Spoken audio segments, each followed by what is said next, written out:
Mbrëma të gjithëve. Borhesi, një autor shumë i dashur dhe i Xhavitit dhe i shumë shkrimtarëve, thot të një esej i tij se arti ndodh sa e lexojmë poezi. Edhe kam dëshirë që të filloj me një poezi që Xhaviti ka kushtuar Borhesit. Parajsë dhe errësirë. Enigma apo Chelsea, laborinti apo busulla.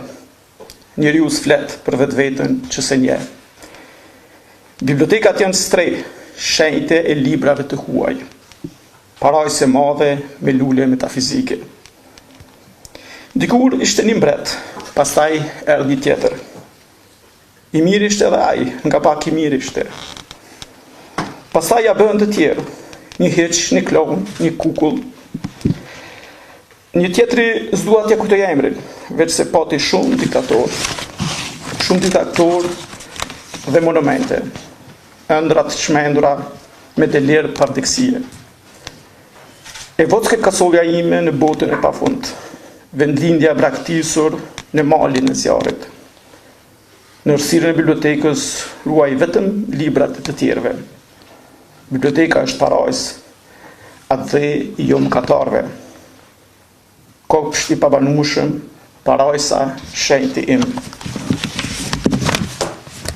Të nderuar pranishëm, dashamirë të poezisë, të bibliotekës Ernest Guliçi, të Xhavit Beqirit, jemi në kuadër të aktiviteteve pena dritës i fundit për këtë sezon, edhe është kënaqësi që e përmbyllim këtë sezon me një libër për poezinë, për artin e të bukurës. Dhe jemi të ftuar në gostin poetike të Xhavit Beqirit. Xhaviti është profesor i asuar në Fakultetin e Edukimit në Universitetin e Prishtinës. Ka doktoruar në fushën stilistikës gjuhësore. Përveç studimeve të saj fusha i ka botuar një numër tekstesh edhe nga fusha kritikës dhe publicistikës. Në kuadër të bashkëpunimeve ndëruniversitare të Universitetit Prishtinës me universitete tjera, ka qëndruar në Universitetin e Indianës, në Universitetin e Ljubljanës e tjera. Ka botuar një varg vëllimesh, poetike dhe studimesh, si për shembull Lutje për njeriun, Magjia shtangjes, Liria e leximit, Lauta fishtës, Gjua stili studimi, Shtëpia në breg, dhe i fundit nuk janë të gjitha këto si përmenda një dhimbje për vete. Para se të fillojmë me të, ftojmë për një pikë muzikore, Shpëtim i Meti, piano Beethoven for Elysée për të shirën e poetit.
Faleminderit Shpëtim. Tash me një pikë tjetër muzikore, Dorontina Gjini, më e bukur amore, me që kemi këto dhe dy musafire nga Arbresht e Italisë. Ftojmë Dorontina.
faleminderit shumë për këtë ngrohtësi që krijuat këtu.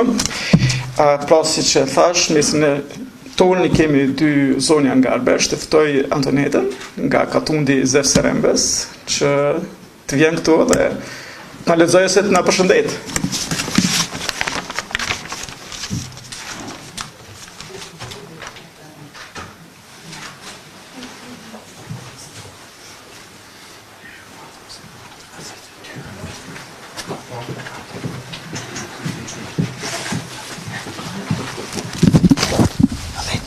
Avete bisogno di tradurre?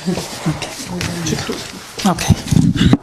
Abbiamo pensato a un omaggio, non sapevamo quando persone erano. Ok.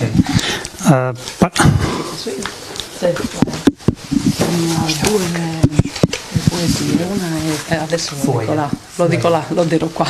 Ok.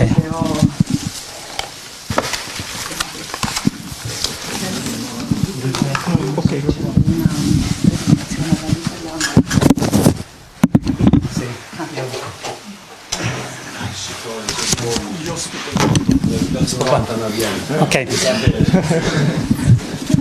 Atëherë, ndoshta përpara se të nizonja vetëm më deshi që t'ju sqaronja se kanë sjell një këta quajnë omazh të vogël për secilin, shpresojmë të dalin thot për secilin, që duan t'u shpërndajnë të na shpërndajnë këtu dhe pastaj do të bëj një përshëndetje dhe do të lexoj një poezi. Përshëndetjen me që sikur e dini, arbrishtja është kryesisht është kultivuar si gjuhë e folur, po jo e shkruar. Përshëndetjen e ka të shkruar në gjuhën italiane, por do të përpiqet ta thot në arbrisht. Dhe nëse ka nevojë për ndonjë gjë që ta përkthej, pastaj do ta ndihmoj.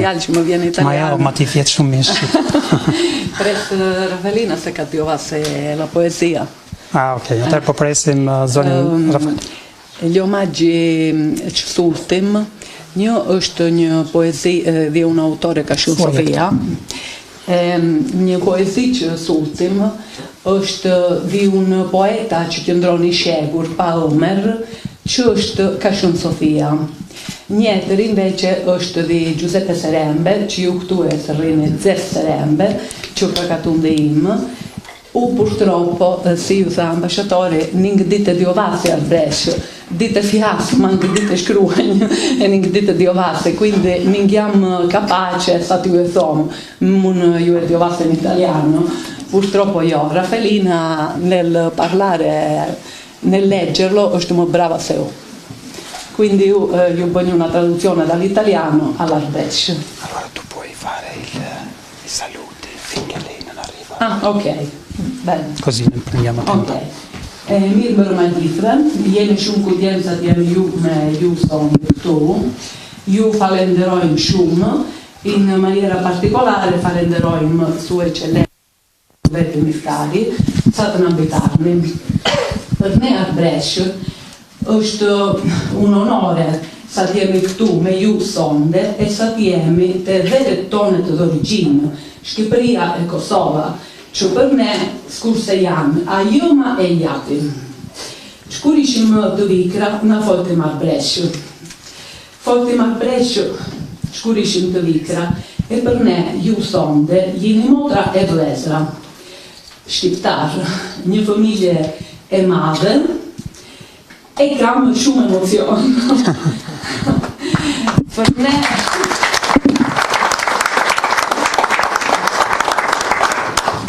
Per me rënjëtonet janë këtu. Due nazioni shumë të bukura. Kemi një lidhje shumë e fortë e shumë importante. Shkam ditë rune. Mendova sa t'ju bëme një omaggio me një poezi me gjuhën Arbëresh, që servitet vlezërit Arbëresh.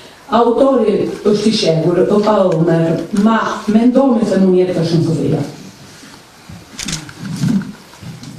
Mirë përpajtitve, vlezër Arbëresh, na ju falenderomi, se gjëndami na të bjedur këtu sot. Faqe shikami, dora zëgemi, vale mbjidhemi, mirë si vlezër dugemi, edhe gjakun ton, gjithë bashkëndomi. me të tërzëmrën e të madhe bes, motër e vlezër, edhe fukja jonë, pse ajo na jep të madhe mundes. Për me, kjo vepër është shumë signifikativë. Ka një union shumë e fortë me dy populla. Këtë kulturë italianë bashkë me shqiptaren japën jetën të Karberia. Që auguriamo? Urojmë se la fratellanza nostra, vlezërit tonet, qëndrome miqë për gjithë jeta. Ju falenderoj ancora shumë.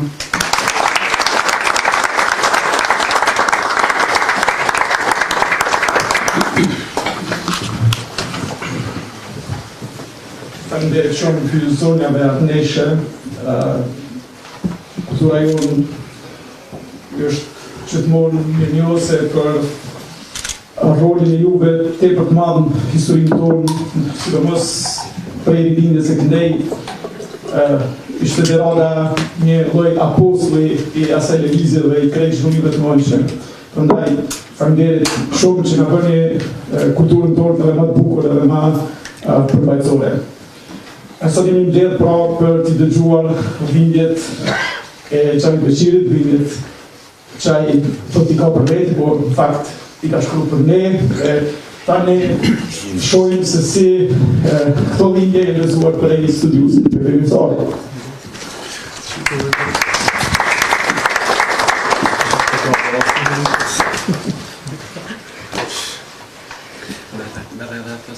Mirë branda dhe njëherë, shumë nderuar kryetare e Akademisë Shkencave, profesoresh Justina Shirokapula, nderuar akademik Alio, profesor, koleg, miq, dashamerës të fjalës dhe mbi gjitha dashamerës të poezisë, të vargut të bukur Xhavitian, ajo që siç e tha kolegu i ndo bart dhimbjen universale. Xhavit Beqiri është autor librash, kryesisht poetike studimor këtu e 30 vjet. Thuaja po aq sa njohja jon, sa leximi veprës tij e përjetimi i akcilit libër të tij. E sonte kur jam thirrur të dëshmoj si Pietri, unë s'mohoj dot se e kam vazhduar e vazhdoj ta lexoj e ta interpretoj poezinë e tij, sepse nga libri i parë, Një lutje për njeriun, te ky i rishmi Një dhimbje për vete, ai ka përshkruar një udhë poetike pa e përsëritur asnjëherë veten e duke mbetur çdo herë po vetja. Në shkrim sikur edhe në jetë. Prandaj çdo libër i tij duket si libër i parë. Ata që e njohin profesor Beqirin e dinë se autori i letrave Beqiri ngjet Beqirit në jetë. I përkor në sjellje, por i palëkundër në qëndrime. Reaguosi rrofeshëm ndonjëherë, por gjithnjë i arsyeshëm. Njeri që e thot fjalën duke ja njohur gjitha kuptimet e duke ja dhënë shijen e bukës mrume, sikur do të thoshte Koliçi, pra duke e prekur thelbin e jetës njerëzore, por me ngjyrat e dashurinë e fisme. Ai, sikur kam nënvizuar për librin pararendës të tij, flet e shkruan qiltërsisht, njerëzisht. Nuk i vë qëllime as mision vetes, letërsisë aq më pak. Shkruan sepse ndihen, sepse është poet. S'rri dot pa shkruar. Arti i tij është jeta e tij. Poezia e tij përpjekje për dëshmim të vetvetes njerëzores. Feja e tij njeriu, e grali i kërkuar prej tij njerëzorja. Kulturorja rri diku në mes, pra kaq i thjesht e kaq i thellë është vargu i poetit Beqiri. Ai shkruan për përjetimet e vogla personale që shndrohen në përjetime të mëdha universale. Bota e tij është ajo e poezisë së tij. Më saktësisht, vargu i tij është palosja e përjetimeve të tij. Një lutje për njeriun, një dhimbje për dështimin e tij, një zhgënjim për krenarinë e tij të rreme, për pështjellimin që e krijon e hutin që e mbështjell për rreth. Ai është artist që e sënon lirinë, njerëzoren e kulturoren njëkohshëm. Vargënimin e ka nisur sikur nënvizua me lutje për njeriun e ka mbritur deri te dhimbja e vetes, ose dhimbja për vete. Sikuror krijimi e shenjë dëshmimi njëkohësisht, edhe e pjekurisë artistike. Prandaj, për ta përshkruar këtë udhtim poetik të nisur që në 1994, ai zgjedh ta trajtojë dhimbjen e njeriut si dhimbje personale e universale njëkohshëm. Poezive të këtij libri u paraprin një titull dram që buron nga një përplasje e madhe mes botkuptimeve të autorit e realitetit rrethues. lum ai që nuk ka ma shpresë. Ky titull që tingëllon kaq fuqishëm, e shfaqet si figurë poetike, e shpërfaq gjithë bot kuptimin intelektual e ndjeshmërinë autore të autorit Xhavid Beqiri, karshi teatrit absurd të qenjes njerëzore. Ai rri si kuror autoriale mbi gjithë poetikën e mëpastajme. Një dhimbje për vete, autori ka strukturuar në 7 tufa poezisë ose 7 cikle poetike, secili me nga 7 poezi, për të krijuar paralele kulturore me Zanafillën, me 7 ditët e krijimit sipas rrëfimit biblik. Por, a nuk është poezia botë në cilin njeriu e gjen përvojën universale? Ciklet e ndjekin prandaj rrëfimin biblik për krijimin e botës, duke krijuar paralele të fuqishme mes veprimeve të Tën Zotit, pra Zotit krijues gjithësisë, e përjetimeve të Zotit autor, Zotit të qenjes. Nëse në ditën e parë, sipas rrëfimit biblik, Zoti e krijoi dritën dhe errësirën, e ndau ditën nga nata, në dhimbje për njeriu, lexon në poezinë e Beqirit, pra në ciklin e parë madje molla e jetës, njeriu sillet mes të kundërtave të përhershme, gazit e helmit, parajsës e errësirës, botëve të papërkatësi e vetës së humbur, mes hijeve të pafund e vetës që sillet si hije, për të arritur, pa arritur kur ta njoh vetveten. Po citoj: O njeri i mirë, hape dritaren, le të hyjë drita e terri. Cikli molla e jetës e shpërfaq kësaj në mënyrë dramatike këtë përplasje mes realiteteve papajtueshme. Realitetet jashtëm të parimeve morale, të përmbledhura në doktrinën personale të krishterë, mes botës së jashtme asaj autoriale dhe në fund mes vetë botëve të autorit. Përballë njëri tjetrit, vë lexuesin e autorin. Paras gjithashtu poezia prolog, pastaj gazin e helmin, parajsën e errësirën, botët e autorit e 2 botët që i kundron autori. Dyzimin e tij karshitur tyre, dhe po citoj vargjet: në lojën e hijeve, hija jote, imazh drite avegim. Dhe në fund Jehonën, të poezia tingëllim, nga e cila ne dëgjojmë vetëm zërin ton. Të mos ketë emër mbi varr, shenjë as nishan, vetëm dhe e mall. Në ditën e dytë Zoti e krijoi qiellin, kupolën që ndan ujërat. Në ciklin e dytë poezive të Xhavidit, ndërkaq që është alter ego e autorit, kupola që i ndan ujërat është shiu i hirt, që janë vesh petkun e pangjyrë qytetit, stinës e njeriut. Kësaj vjeshte këtij qyteti, këtij shiu, veç hirs mund t'i gjesh. Duke e përballur rrëfimin për botën sipas rrëfimit biblik, me rrëfimin për të këtej botshme sipas përjetimit personal, pra hiri e hirta, autori krijon përplasje konceptuale mes trashëgimisë e mujsharisë, mes kaosit qiejve nga e cila krijon botët, e kaosit toksor, nga e cila budhtojnë piskamat njerëzore. Kjo përplasje mes ideales, hirit qiellore, kaosit njerëzor, mes shenjtërisë së qiejve e prapshtisë së tokës, krijon dhimbjen e pafundme, nga e cila njeriu kërkon të ikë, por është e pamundur. Jemi destinuar me jetuar brenda kësaj përplasje të vazhdueshme, sikur thot ai. Prandaj ikja mund ndodh vetëm si zgjedhje personale, si kufizim i vetes në raport me botën. Po citoj vargjet: me ik, pa e bë dert me njeri, sash si me hup. Shiu që përpin gjithçka nuk mund ta shlyejë udhën e bamën jetë, atë në për cilën kemi kaluar dhe e cila na mban peng. Prandaj jemi detyruar me jetuar mes këtyre 2 botësh, vetes e tjetrit, kujtimit e rënimit, trashëgimisë që kërkon me urujt me çdo kush, e sëres që kërkon me rënu po me çdo kusht atë trashëgimi. Shtëpisë si simbol i identitetit e autorimes që ja lëviz trarët. Ka marrë në thuën kujtimet e veta në kleçkat e shtëpisë, thot poeti e poezia i ikun. Duke ndjek rrëfimin biblik për të kriju paralelen e ditës së tretë, kur shfaqet toka e thot, detet dhe bimësia, në ciklin e tretë poezive vallëzimi fundit, shfaqet kalpsia, paqëndrueshmëria, tjetërsimi si antitezës parës. Në poezinë kthimit të këtij cikli, paralelja mes ëndrrës e tjetërsimit jepet në një pamje të mahnitshme buxatiane. Njeriu i vdekur rikthehet në jetë për të kërkuar veten e panjohur, madje të mos njohur. I drobitur nga errësira e arkivolit, e hapi kapakun dhe doli me shëtit në përbot. Në të vërtet, e sheh botën të tjetërsuar, gruan me fustan në sërije, fëmijët e shkujdesen tek sa e shpëtisin së vdekuri, prindrit e përhumbun ekstazën e harrimit, dhe duhet pas parasysh që loja kontrastive është fuqia e vargut Xhavidit, motrën me qenin leshatok dhe çfarë bën? Kthehet në botën e qetë të vdekurve. Po citoj: kaq shpejt mendoi të rënditun, pastaj tha: të vdekunit nuk mendojnë, dhe u kthye. I gozhduam në kryq, i vetëm me cubasht braktisën, jep pamjen e vlezërve të harlisën për fitoren e tyne, për hatrin e skribëve dhe i drejtohes nanës shejte, për cilin u lute nanë shejte, atë pas dite gri. Këtë madhështi kontrastive e thekson edhe proza poetike që i paraprin këtij cikli poezisht. Dhe rishtas më lejoni të kujtojmë se ndërkrimet më të mira të Xhavitit janë pikërisht prozat poetike, sidomos ato 7 të librit Shënvjeshta. Pra, këtë kundërshtia e krijon duke dhënë përkashi paralele që shfaqen si ngjyra qiej që godasin në dheun e rrëmi urthell. Po citoj vargjet, nga degët e vjeshtës bien njerëzit e zverdhën. Qielli mbushet për një herë me gjethet kuqrremta e me kufoma të zverdhuna. Dita e 4, kur Zoti krijoi diellin, hënën dhe yjet, poetit i jep shpresën e mbijetesës, të moshumbjes përfundimtare, të shpëtimit, dashurisë, të cilën më tonë ta përjetësoj në një portret dashurie, dhe cikli quhet portreti dashurisë.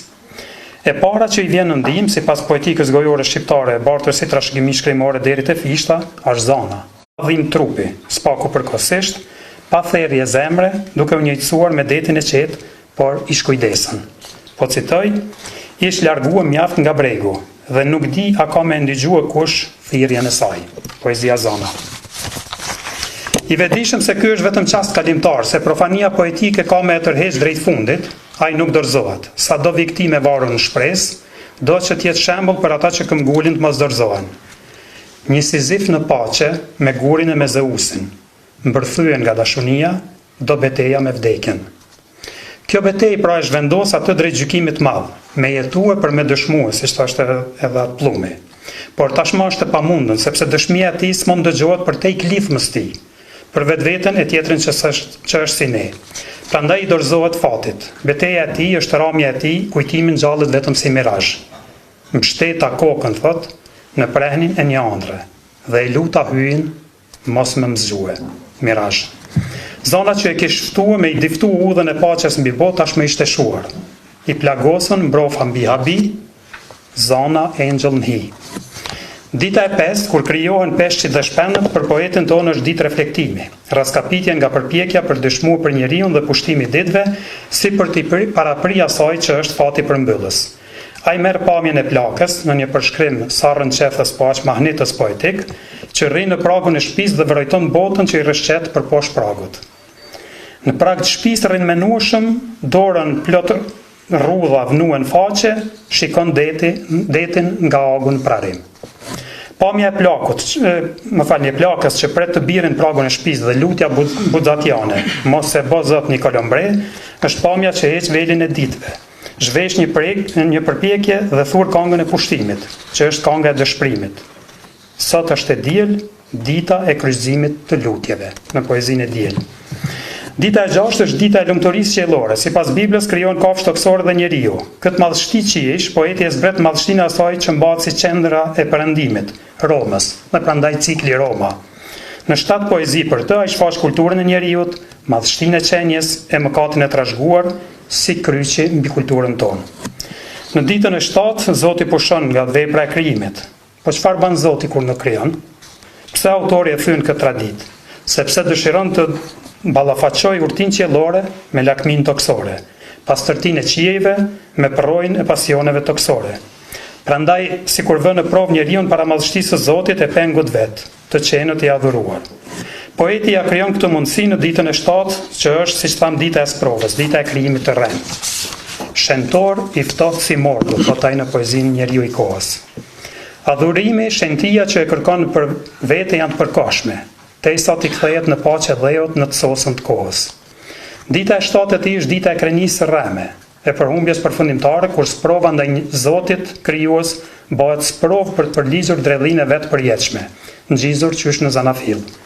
Dhe thot njeriu i përngjashëm me krijuesin është vetëm një i gjykuar në fronin e krenisë.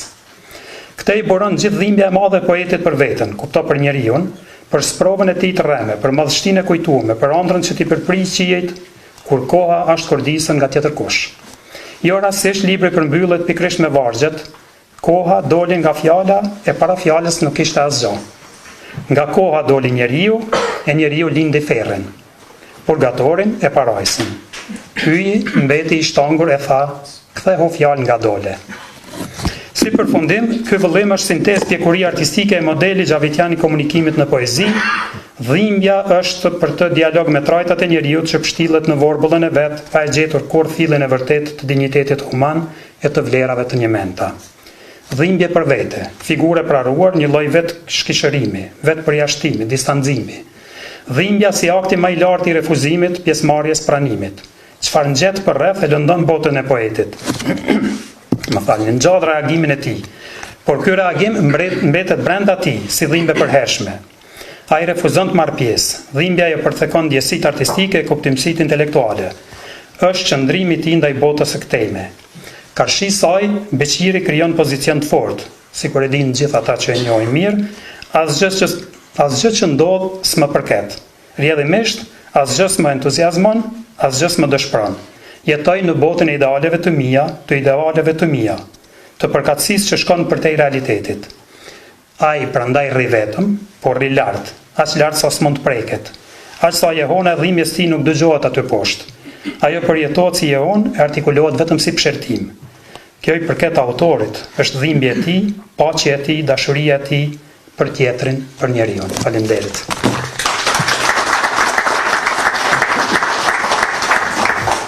Faleminderit zoti Miftari.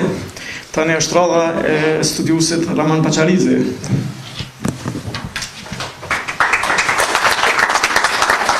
Faleminderit mua. Të dashur miq, në librin e fundit me poezi, të pestin me radhë, për gjatë mëse 30 vitesh, Xhavid Beqiri del tashmë jo vetëm i konsoliduar në pikpamje të stilit të gjuhës, por edhe model poetik që mund të ndiqet. Sigurisht që kam paksa të vështirë të shkruaj, distancuar tërësisht dhe mund të jem subjektiv, duke mos mundur të ndaj veprën nga autori. Por më duhet të them se stabilitetin stilistik Xhavid Beqiri ka dëshmuar qysh në vëllimin e dytë me poezi, përderisa te ekipari luhate ndërmjet poezisë meditative dhe asaj me nota urbane. Ndryshe nga shumë poet, jo vetëm të brezit të tij, por përgjithsisht që kanë arritur kulmin me një vëllim poetik në një periudhë të caktuar të jetës së tyre artistike, Xhavid Beqiri ka vazhduar këtë pjekje në disa dimensione. Nga luhatja fillestare, ai pozicionohet te poezia meditative në vëllimin e dytë magjia e shtanges, ndërsa në vëllimet e tjera, sidomos me përmbledhjet Shënvjeshta dhe Kokito, kalon në poezi konceptuale duke bërë atë mjaft markant, domethënë të dukshëm dhe dallueshëm. Ky element dëshmon individualitet të qëndrueshëm, ndonse ai tipar nuk ka munguar që në vëllimin e parë një lutje për njeriun, që flet shumë për këtë pozicionim artistik dhe konceptual të këtij autori. Ajo që dallon vëllimin e tij të fundit me poezinë një dhimbje për vete është pjekuria gjuhësore dhe mbështetja e poezisë te gjuha që për mua ndoshta për shkak të formimit tim profesional është kapja e duhur dhe shtrati më i qëndrueshëm, pasi Xhavid Beqiri nuk është poet që eksperimenton, është konservativ, qoftë në punë të stilit, qoftë në punë të motivimit, ndërsa gjuha është ajo që i shpërfaq ndonjëherë edhe pa vetëdijshëm këto tipare të krijimit letrar. Në këtë vëllim, autori Xhavid Beqiri sikur i jepet, i dorëzohet gjuhës më shumë se sa në krimet e mëhershme, por nuk ngarend pas saj, në fokus e ka mendimin. Gjuhën e përdor për të ndërtuar një hartë mnemonike që e bën poezinë më traumatike në kuptim të varragës që figura lën në mendjen e lexuesit. Duhet të diskutoj këtu se përse mendoj që poezia Xhavid Beqirit është tashmë konceptuale dhe madje edhe doktrinare ndonjëherë, edhe në kuptim të motivit, edhe në kuptim të pjekjes, si dhe për arsyen e cilësimit të poezisë së tij si poezi gjuhësore. Xhavid Beqiri është ai që del edhe në poezi, është konservativ i mbështetur në njohje, në gnosis. Ai e eksploron edhe atë në të cilën beson, bën pyetje, jep përgjigje, duke trajtuar njeriun dhe veten metonimikisht si univers, pasi beson se universi është metonimik dhe shpjegimi për universin ndodhet në pjesët përbërëse të tij. Duke qenë se këtë filozofi e zhvillon duke mbështetur në kode, në këtë rast biblike, në gjuhësi do ta quhenin gjenerativisht që mbështetet në modele. Në fakt, modelin chomskyan të operimit me numër të kufizuar mjetësh në dispozicion për të ndërtuar struktura që janë ndërtuar për herë të parë dhe të fundit në historinë e njerëzimit. Mendimet dhe durimit e poezia e Xhavid Beqirit, që sipas meje e modelojnë pikpamjen e tij konservative për botën, zën vend më rëndësi në të gjithë poezinë e tij, madje edhe në poezitë e para. Në ciklin e diel, autori përforcon edhe më këtë pikpamje të vetën. Pemët e vjetra i shpëtoi durimi. Pipat një mësak i morin qaf hardisja, thot në poezinë Narsis, për ta përmbyllur pastaj, Po i marrë leja vitit me lezu, se nëherë ka pas thonë mos gabë me lezu, ma se s'po din me lezu poezi, kështu që me lejën e ti po vazhdoj. Për ta përmbyllur këtë poezi me lulet e vona dhe gjethit rimosh, ransin arsis në luftën e stinve që vrasin për vjet fëmijët e njëra tjetrës. Një poezia arrirë e këtij cikli është poezia Mesh. Çdo të diel marrim korpin tënd dhe gjahun. Çdo të diel gurin e vrasës e hedhin për tokë. Dhe shkruajmë në dhe me gishtin tregues historinë e mëkateve. Çdo të diel me gurin e mëkateve qëllojmë vetveten. Xhavid Beqiri në këtë poezi mbështeten të dy koncepte themelore të ritualit kristian. Kungime dhe mesha e së dielës, ku buka dhe vera bëhen gjaku dhe korpi i Jezusit në njërin anë, dhe hipokrizia gurit mëkateve që simbolizon braktisjen e gjykimit për tjetrin dhe barazinë mëkat. Paradoksi vetdijes në ndërgjegjësimit ndërtohet me konceptin e vetdijësimit të njeriut për papërfaqësuesmërinë e tij. Në ciklin e Roma është poezia Vëllezër e vrasës, ku autori pretendon ta ketë gjetur esencën e qenies njerëzore, të cilë çfarë është me gjitha tiparet e saj. Abeli e pati qengjen e parë, Kaini e pati gurin e parë. Një figurë e tillë shtrihet përgjatë gjithë poezisë, e që është njëkohësisht kontrast dhe ironi, kontrast ndër këtyre dy vargjeve e ironi përgjatë gjithë kodit tragjik të vllavrasjes për lakmi, paçkase me dëshirën për të qenë më mirë para hyjit. Stilistikisht këtë figurë kaq bukur e ka ndërtuar vetëm Mirko Gashi, kur thotë: "Mua fati, regjen ati, mua yllimi fatit, regjen thundra e atit." Autori është tashmë i njohur për figurën e kontrastit dhe një nga momentet ku e realizon atë është pikërisht te poezia kontrast. E shkurt jeta me dërguat gjitha rrëfimet, e gjatë jeta me duruat gjitha trishtimet. Gjithsesi, Xhavid Beqiri është koshient për peshën e mendimit, besimit, dyshimit, pasi që në hapje paraqet një deklaratë të fuqishme, një betim për atë që thot, që në terma gjyqësor i bie deklaratën betim. O lexues, shenjti im, mëshirë mos kërko për këtë herezi.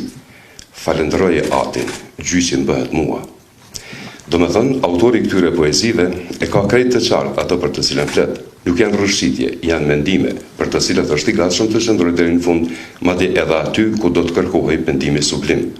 Në ferr s'ban me u lishtua, thot ai. Poezi shumë të realizuar dhe programatike në frymin e të gjithë vëllimit janë edhe molla e jetës, alter ego, Madonna e disa të tjera. Aspekti gjuhësor i poezisë Xhavid Beqirit. Mendoj se kapërcimin stilistik autori Xhavid Beqiri e ka realizuar pikërisht përmes poezive të mbështetura te gjuha. Në disa nga poezitë e përmendura është gjuha ajo e cila bën dallimin, edhe pse unë mendoj se poezia, sidomos por edhe proza, paraqitet janë forma gjuhësore. Së para e luan me varietetin gjuhësor, shkruan gegnishtën letrare, ndonjëherë i ikën ndonjë trajt krejt lokale, e herë të tjera i mbetën trajtat varietetit standard. Kjo Laramania është susistel edhe të Zinullah Rahmanit e ke fundit, nuk është pasojë ndonjë pasigurie apo jo kohezioni tekstor, por pikërisht e kundërta. Edhe përmes lojës me varietetin gjuhësor arrin të përqojë mesazhin që do në mënyrën që do dhe tek ata që do. Pastaj ikoniciteti fonetik dhe simbolizmi tingullor për herë të parë manifestohen kaq dukshëm. Për shembull te poezia Roma, loja me simbolizmin tingullor sipas të cilit tingujt kanë kuptime e çon poezinë në dimension tjetër. Dhe thot: Roma s'është shushurim, Roma është uturim. Brit me njerëzve pishtar me rëshirë t'jegun, agimeve kundërmuesen humlera hedhun. Pastaj, Roma është qytet i thikës, Roma është qytet i dritës. Dhe askush nuk e nënshtron, askush nuk e shpëton. Në dy distrikte të parë, te Roma së shushurim, Roma është uturim, përsëritja e tingujve T, R, R, G, D krijon ambjetur dinamike, e cila kur kombinohet me fonostemat sht, br, tm, zv, d, krijon ambient të paqet të trazimit, i cili her pas here pashitet me përsëritjet e tingujve paqësor sh, u, v. Përmes ikonicitetit fonetik, Xhavid Beqiri jo vetëm ndërthon rima të thella, por bën ato kratilike, duke e mbështetur idenë jo vetëm në kuptimin denotativ apo metaforik të fjalëve, herëherë, që zgjedh, por duke zgjedhur fjalë që kanë përmbajtje ikonike tingullore që ndërtojnë një mnemonik interesante të poezisë. Poezia Roma në planin stilistik është një manifest estetikës ku përmes gjuhës që refuzon kompromiset morfosemantike, arrin të pikturoj Romën jo si gjeografi, por si gjendje e një tensioni të përhershëm historik dhe spiritual, domethënë si një qytet që digjet në dritën e vet dhe jeton e vdes me e nga thika e vet. Po ka që realizuar në këtë plan është edhe poezia ortek që edhe mund tjetë e pritshme në planin e simbolizmit tingullor naturisht, por është pikrisht simbolizmit tingullor që bën këtë poezi një realizim të lartë gjuhësor e rrjedhimisht dhe stilistik, pa i prekur figurat e synuara ku kontrasti është mbi zotrues krahas similës. Te ti shi, tek unë stuhi, atje këtu zjarmi, mbi qarqafin e ri morlan i si, përlan ahe e pisha, tran pisa e visha. Pastaj veç një shikim, një ziz shqim, hell tutje në harrim, çdo dhimbje e piklim. Qanë bjeshke tunë dete, zgjon vulkane e tërnete, dhe maestrali karit në fund si magistralet e soneteve, rënkon gulqon gjëmon me tërbim, shpëtohet fashitet, shetnohet në galdim. Këto dy vargje përshkruajnë këto të fundit, përshkruajnë natyra e ambientura krejt të ndryshme, madje krejt të kundërta, ashtu siç bën Pashku në tregimin e tij Klithma, ku përshkrimi mbështetet simbolizëm tingullor. Këtu në vargun e parë ka R, K, G, Ç, T, B, ndërsa vargu i dytë lirues, shtendues është Sh, H, F, L.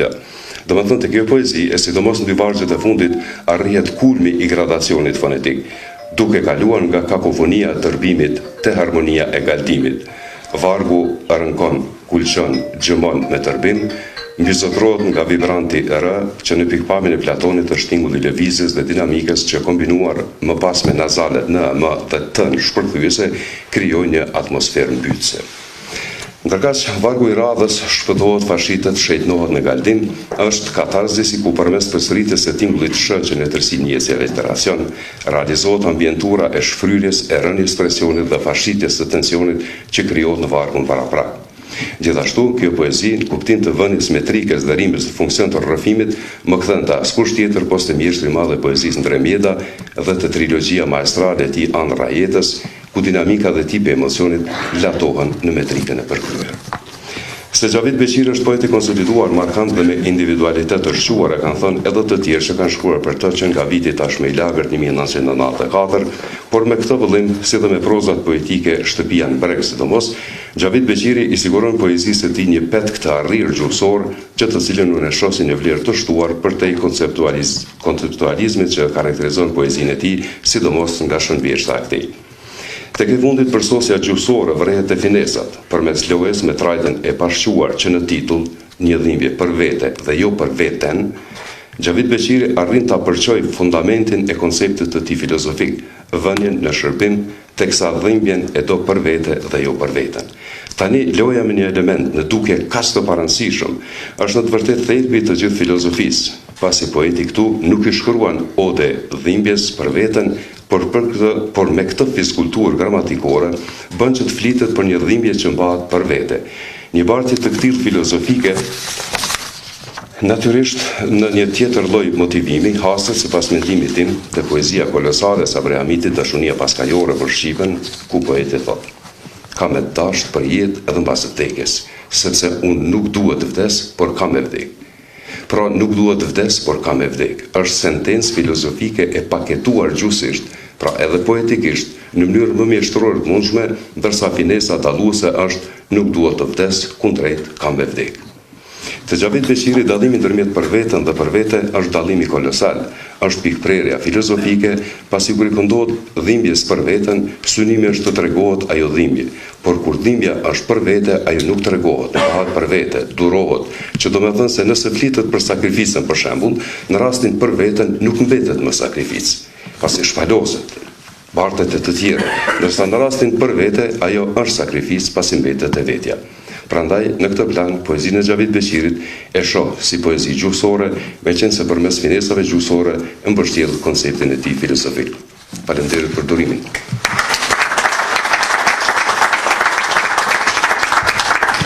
Faleminderit Raman për fjalën.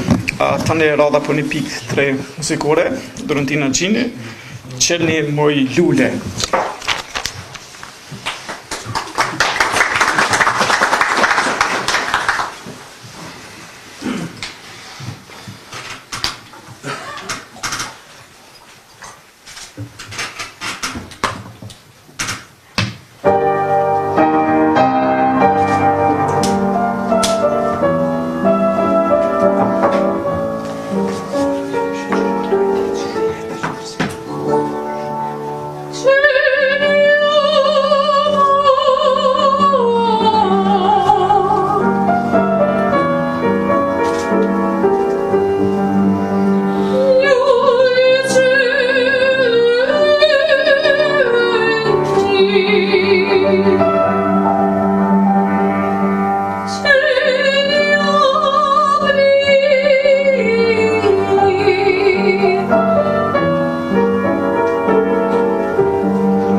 Faleminderit shumë Ndërontin, shpëtim për këtë atmosferë të bukur. Libri i Xhavitit është botuar nga shtëpia botuese Drita. Dhe tani është rrodha për Don Fatmir Kuliçin, redaktorin e librit, që do të fjalët e veta për librin.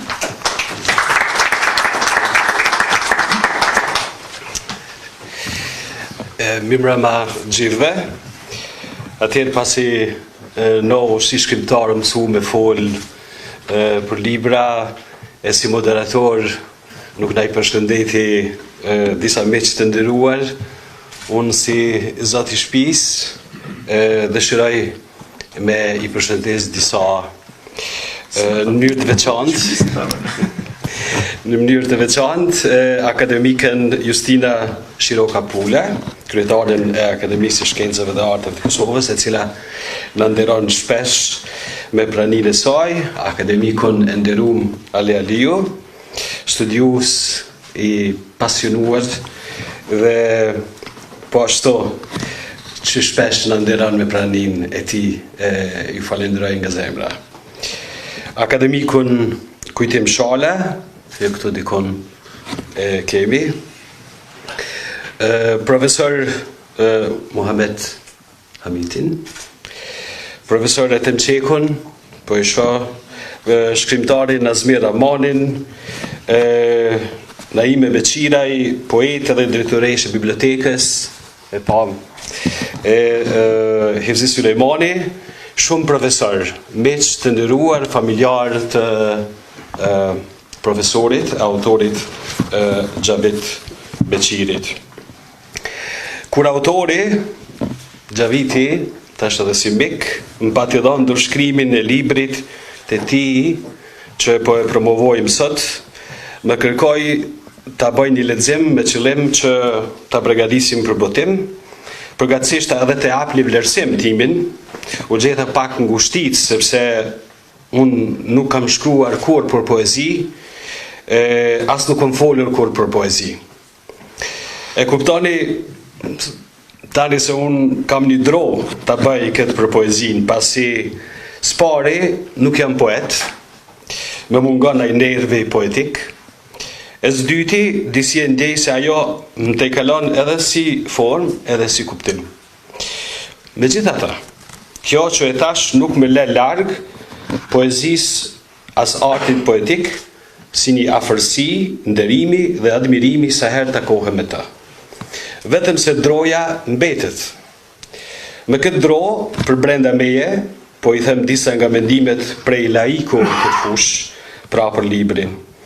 Kërkoj ndjes nëse do të dëgjoni ndonjë gjë që prish veshin poetik tuajin, profesorëve, shumë shkrimtarëve, e gjithë atyre të cilët janë këtu në bibliotekë, por ata që po na përcjellin drejt për drejt përmes transmetimit në platformat tona. Xhavit Beqiri tashmë është një autor e ndëgjuar I disa veprave poetike dhe zë I njohur në shkrimtari, poet, studiues, gjuktar, eseist, publicist e të tjera. Ndonëse gjitha këto u tregua I suksesshëm, në poezi si duket I flen shpirti, duke e lartuar gjuhën që ai e ka si profesion dhe e do si profesion të jetës. Te poezia ai kap dhe shpalos të bukurën e gjuhës dhe thellësinë e saj për ta bërë art, kumt e profeci. Aty ai e shpreh shpirtin e tij në plotni.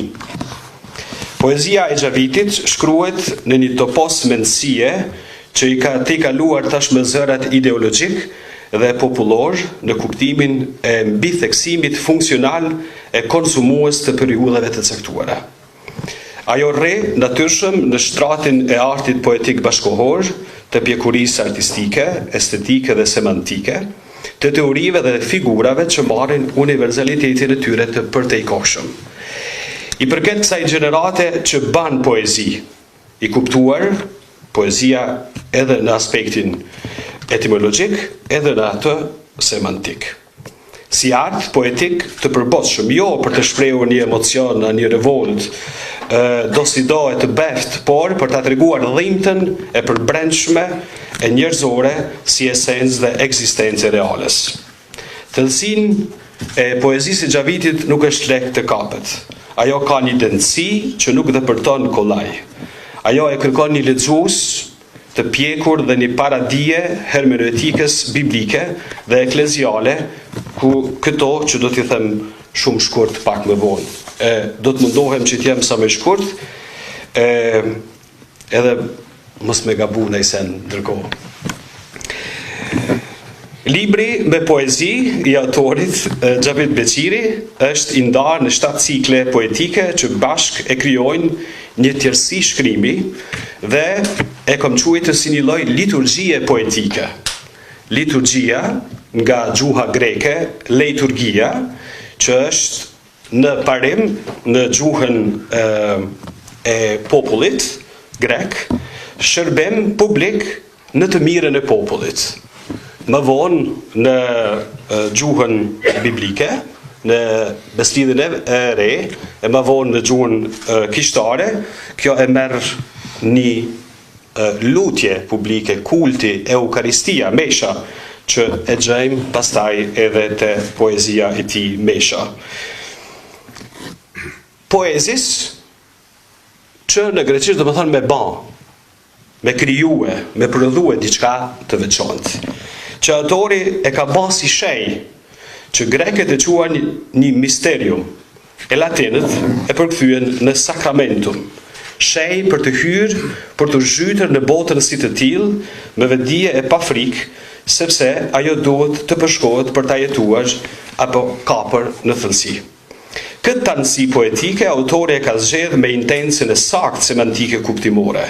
Numri 7 bart semantikën biblike, krijimi në zërafil dhe atë ekleziale që në sakramentet si shenja shpëtimi. Ajo shtrihet si një plotni shpëtuese, shenj e kapjes të një mentësës si një tënësi jete.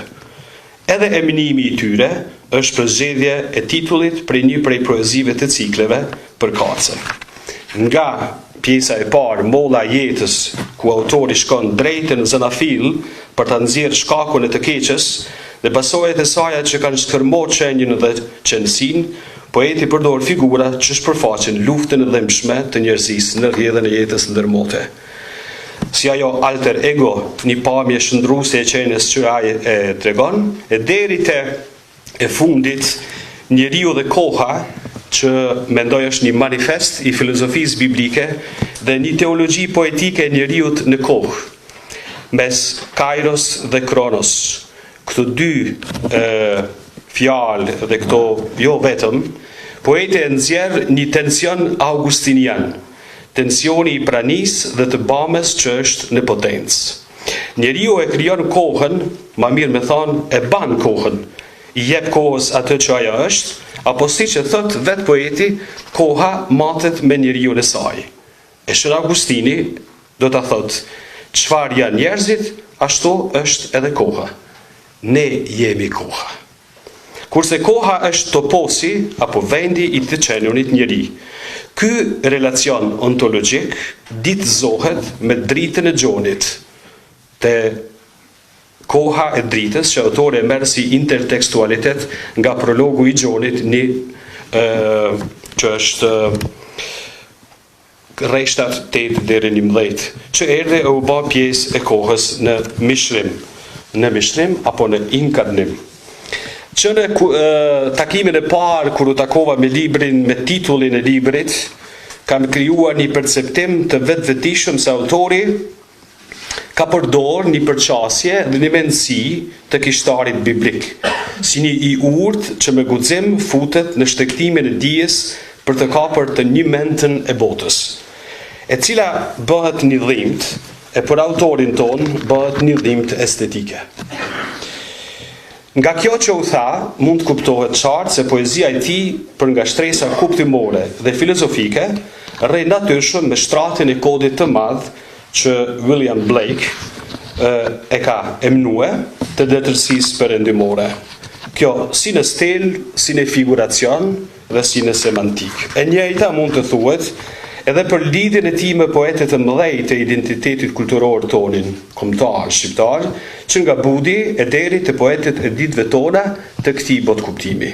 Kështu autori bëhet një halk, një vazhdimsi në të tashmen, në këtë topos apo në këtë botë kuptim. Prandaj them me plot gojë se leximi i poezisë së tij e kërkon një hermeneutik të kujdesshme shkrimore, të pajisur me një fjalor të antropologjisë biblike, një estetik biblike dhe një koshtisht të traditës sonë shkrimore. Figura që ai përdor, metaforat dhe gjuha gegnisht që ai me shumë precizitet dhe ambëlsi e përdor në poezitë e tija. Kështu ai rre në shtratën një tradite poetike të pasur shqiptare e formësuar nga këto dy shtresa, pra biblike, figura, metafora, simbole që ai merr atje, dhe ato shqiptare që është gjuha, sintaksa, mandej edhe mesazhi. Çfarë është kjo dhimbje që autori e ka që e emnon poezinë e tij? Unë e kam quajtur dhimbta estetike e poetit, që e lexoj si një takim i tij me botën reale, të cilën ai thotë se është një dhimbje për të dashur, nga poezia e tij dhimbje për vete. Një dhimbje për vete. Jo një dhimbt e kuptuar si një plagë fizike, por si një gjendje ekzistenciale që përfshin krejt qenjën, edhe si njohje, dije, e si një lexim, edhe si një mision dhe si detyrë në botë. Me fjalë të tjera, është dija e përtejshme e poetit që kap të një mentën realen dhe sheh atë në larminë e saj që prodhon një dhimbt, e cila bëhet një estetik ekzistenciale dhe poetike njëkohësisht. Në këtë linjë botë kuptimore, gjejmë te poezia e Xhavitit se ka një ngjashmëri me librin biblik të Kishtarit, që i përket zhanrit të librave të urtisë biblike. Ashtu si ky libër nuk e sheh botën si një kotësi mbi kotësi, që shumë e lexojnë për çastin e tij si një pesimizëm të çuditshëm, e si i tillë çuditshëm rre në kodin biblik, por si një shikim i vërtet dhe dije që dhemb, një dhimbt për dhimbjen ekzistenciale që është. Pra një estetikë dhimbjes e cila bëhet një mister jetës, që përshkruhet si një botë ku dhimbja nuk është përhumbje, por është një shikim i realitetit në zhveftësinë e saj. Si poet, Xhaviti nuk ka frikë të përballet me brishtinë e njeriut dhe thyret e saj, thyret e tij. Kjo përqasje poetike ka diçka në atë që poeti italian Leopardi e quante një dhimbje, apo vuajtje si shkak i njohjes. Sa më shumë dim, aq më shumë na shtohet dhimbta. Në këtë kuptim, hetojmë aty këto disa elemente kafkiane që nuk guxoj me hi më thellë, pasi duhet me studiu ende, por megjithatë ai nuk mbetet kafkesk, i mbytur në gjendjen e trisht, por gjithnjë gjen një shteg për të mos mbetur në atë gardhin e mbyllur që Kafka nuk arrin me gjetë. Sepse kështu Xhaviti, poeti ynë, si kishtari biblik që tek drita me të madhe e sheshtegun e për ta zbut dhimbjen që e ka të e njoft botën, si një njohje dhe si një shpëtim, ashtu edhe poeti ynë gjen shenjat e dritës. E si të lexohen, i përmendën edhe dy studiusit përpara meje, poezitë e tija Mesha, Madonna, e diel, mizor shejtor që ja kushton shënpalit, ungjillëzuesit të shtrëngjyshve tanë, dhe krejt cikli i 6 Roma. Por këto sheja i gjejmë gati në gjithë poezitë e tija. Duke u përgatitur pak për të folur sot për librin për poezitë e tija të profesor Xhavitit, jam takuar me një qasje që lidhet me këtë dhimbt që e fola pak përpara. Poetet italian nga Leopardi, që është një humanizëm e tutje, e kanë pa një humanizëm tragjik, jo në kuptimin e një lloj pesimizmi që është një qasje filozofike, të e pa botën si një reprezentacion të saj. Por e vizatojnë, e shohin botën si që është, e portretizojnë ashtu me gjërat të cilat janë, pa një frikë, pa jashtu, edhe me e tregu botën të tillë, edhe ato që janë më të ultet, ato që janë më të dhimbshmet, më të trishtueshmet, edhe ato që janë më mëkataret. Bota në gjuhën e Jezusit është krejt ajo që lufton kundër të mirës.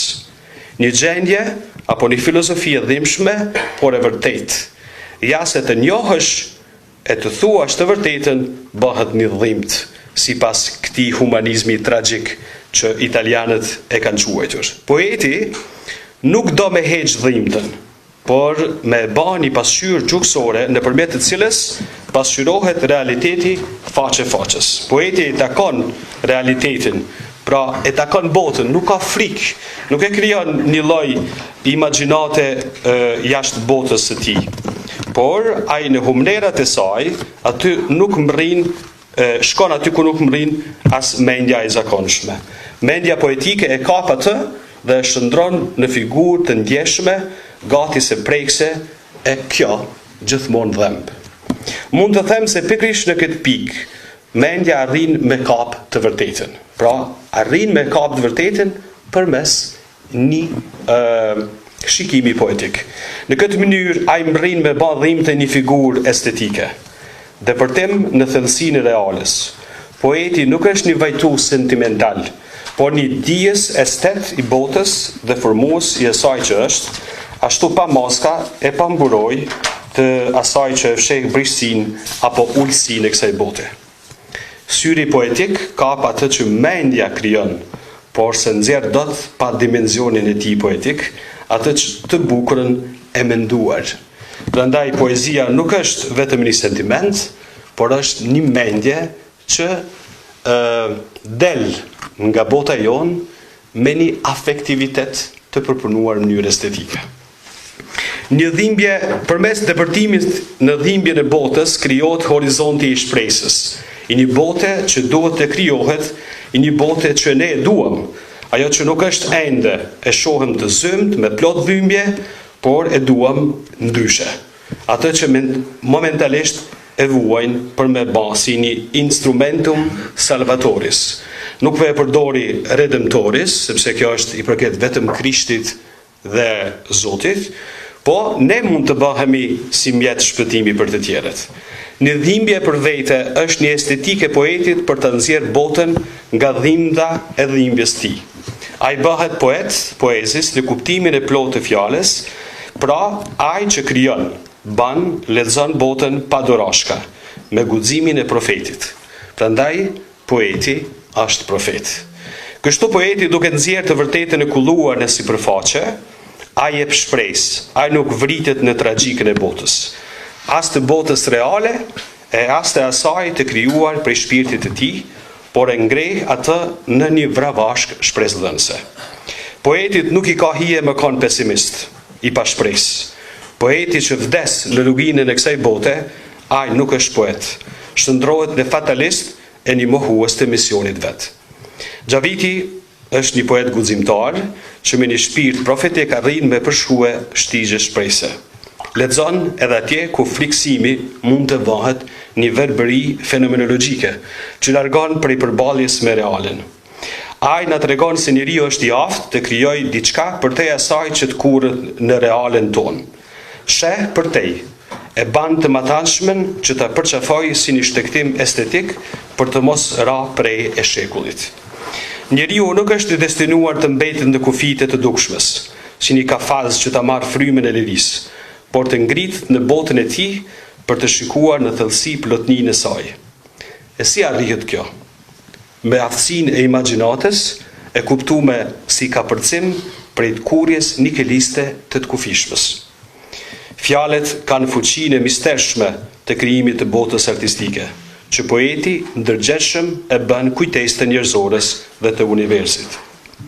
Kjo është një përnditje estetike e gjës, e të bamës si akt i njeriut në rruzullin ton. Faleminderit.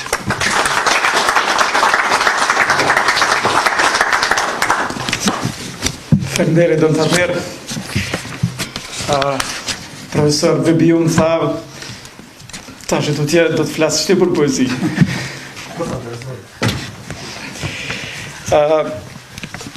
Xhaviti përveç se ka krijuar vepra të bukura, ka dhe një familje shumë bukur. Unë po lexoj një poezi të Agnesës, vajzës Xhavitit, që ka shkruar për Xhavitin. Babait, as shi, as rebesh, as bor, as breshën. Në brellën tënde kush nuk mbrek, as gur, as tërmet, as zjarr, as ujë. Në dorën tënde vetmia mblen vet. Edhe në gaz, edhe në gjam, në fjalët tua strehuem.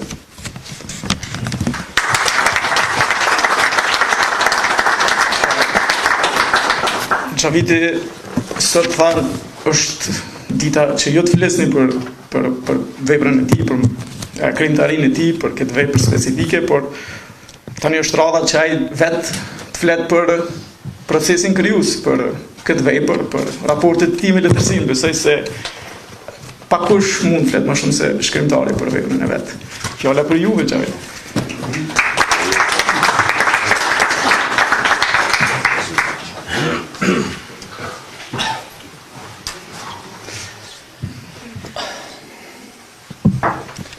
Unë dhimbtën e kam për vete, po dashurinë e kam për juve.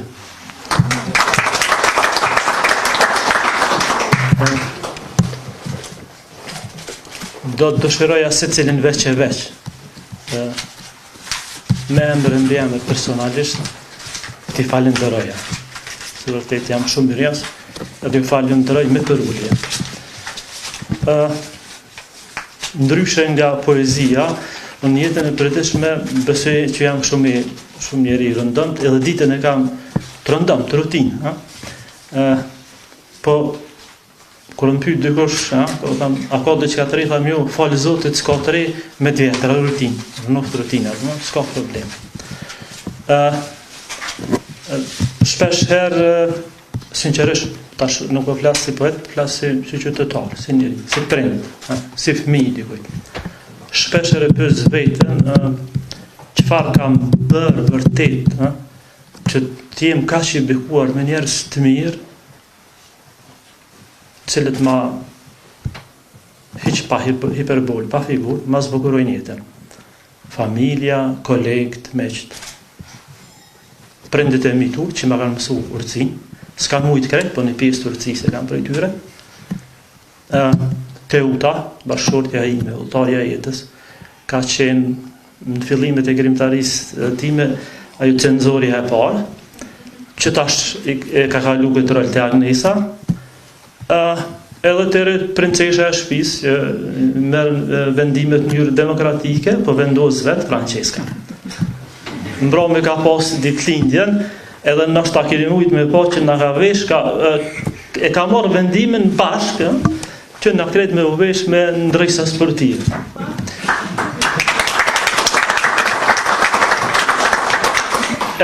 Si gjoherë në kafën e mëngjesit, kam një privilegj të madh ta marr gjithmonë me miqe, me kolegë të mirë, njëra prej tyre profesori Rahman, me cilin kemi qenë studime bashkë, në studimet themelore, thashë mater bachelor. Miko jemi vjetër, studiues i shkëlqyeshëm i letërsisë, akademik Nusret Krasniqi. E unë kërkoj dje se Zon Fatmiri nuk ju ka përshëndet, sepse nuk ju ka po atje. Po ashtu bashkëpunëtori im edhe miku i vjetër Mohamed Hamite, kujtimi po ashtu. Dua të falenderoj në mënyrë të veçantë kryetaren e Akademisë Shkencave të Kosovës, zonjën Justina Shiroka Pula, e cila është një mbështetje për ne, sa është e pranishme këtu. Profesorin e dashur Ali Aliu, me librat e cilit kemi fillu t'i bojmë atë hapat e parë në botën e teorisë letrare. Gjithë tjertë. Studentin e mandej mësuesin tim, Don Dominik Qerimen, i cili nuk e di pse po na lën si vjet. Sporrim Prishtina është qyteti më i mirë në botë. Është e mirë Shkodra, po më mirë është më në Prishtinë. Shkrimtarin e madh letërsisë shqipe, Nazmi Rahmani.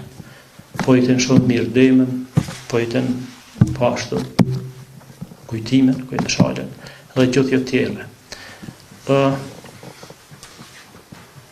është më mire që autorit mos flasë për librin e vetë. E ti që nuk pajtohet poeti nduhe u kaj me këtë mendim timen, nuk pajtohet me këtë mendim timen asë profesori e Temqeku, historioni shumë i mirë, që kur del për urim të librit flet ma shumë se recenzentët,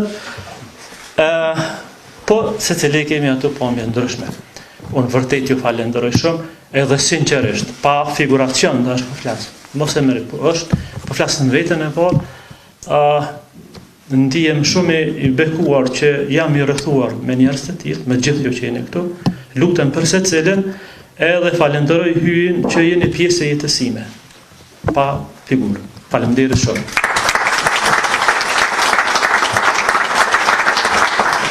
Faleminderit Xhavet.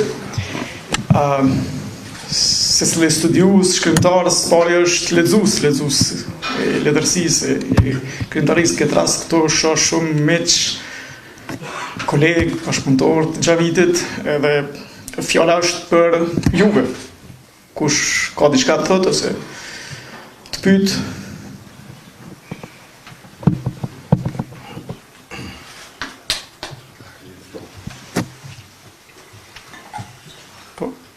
Po shakon apo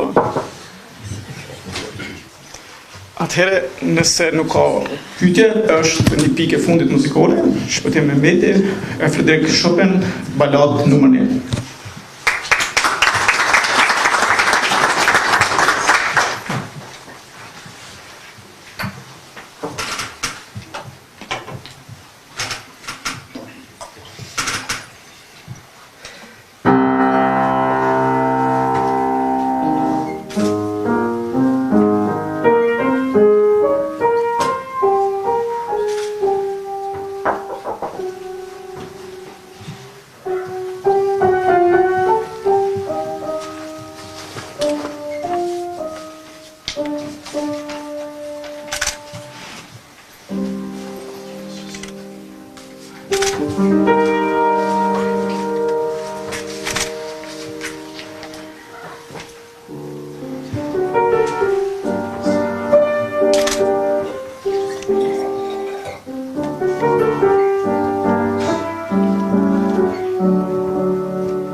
Për këtë interpretim kaq të bukur.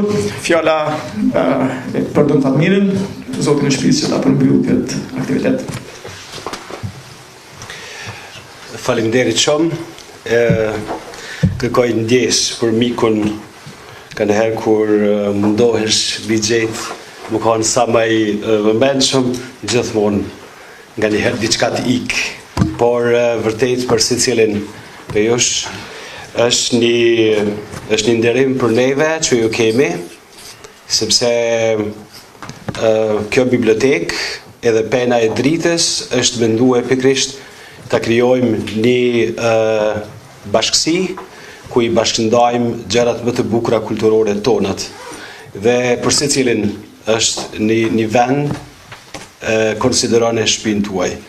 Unë përshoj shumë njerëz të cilët siç e tha edhe autori Xhaviti, ju falenderoj secilët me emër. Kena me pas mundësi tash kur dalim në pjesën e Agoras të Bogdanipolis, që e kena kriju këtë Bogdanipolis, qytetin e Bogdanit, që është një pjesë edhe në poezin, që unë nuk e thash, ku në një poezi të tjen, kam gjetë disa elemente të ati polisi që stërkeqet në poezinë e tij. Ne jemi mundu që Bogdanin ta kthejmë edhe si kulturë, edhe si emër, edhe si prani, por edhe si bashkëndarje. Kështu që kur dalim tash në atë koktejlin e përgatitur Enkas për sot, një falënderim edhe një urim për autorin. Meqense se jemi krejt miq, atëherë sot në mbarim të këtij cikli para pushimeve verore, duhet më dhon ka një dhuratë. Kështu që librin do ta keni dhuratë sonte, meqense se ky u mundu këto poezi, një autor thot nuk është lehtë me shkru poezi, po është bukur e kënaqësi me lexu poezi. Kështu që këtë kënaqësi që na ki dhënë, atëherë për ju sot është fal dhe mund ta merrni ndalje e t'ju nënshkruan e ta firmosë vetë autori. Faleminderit edhe një herë shumë, i lajmërojmë se gjatë muajit korrik nuk do të kemi takim për prenën e dritës, e kemi një pushim sepse të shkojmë pushimet gjithë. Kthehemi me 26 gusht në ditëlindjen e Nanës Tereze, kur ne fillojmë ditët e Nanës Tereze, që si vjetë është edhe 10 vjetori i shënjimit të saj. Një figurë që na ka nderuar të gjithëve dhe me admirim e mbajmë si nanë dhe bi tonën. Edhe njëherë faleminderit arbrejsheve të Kalabrisë, që sot me veshjen e bukur na kanë rikthy mallin e vëllezërve dhe motrave tona që janë përtej Adriatikut.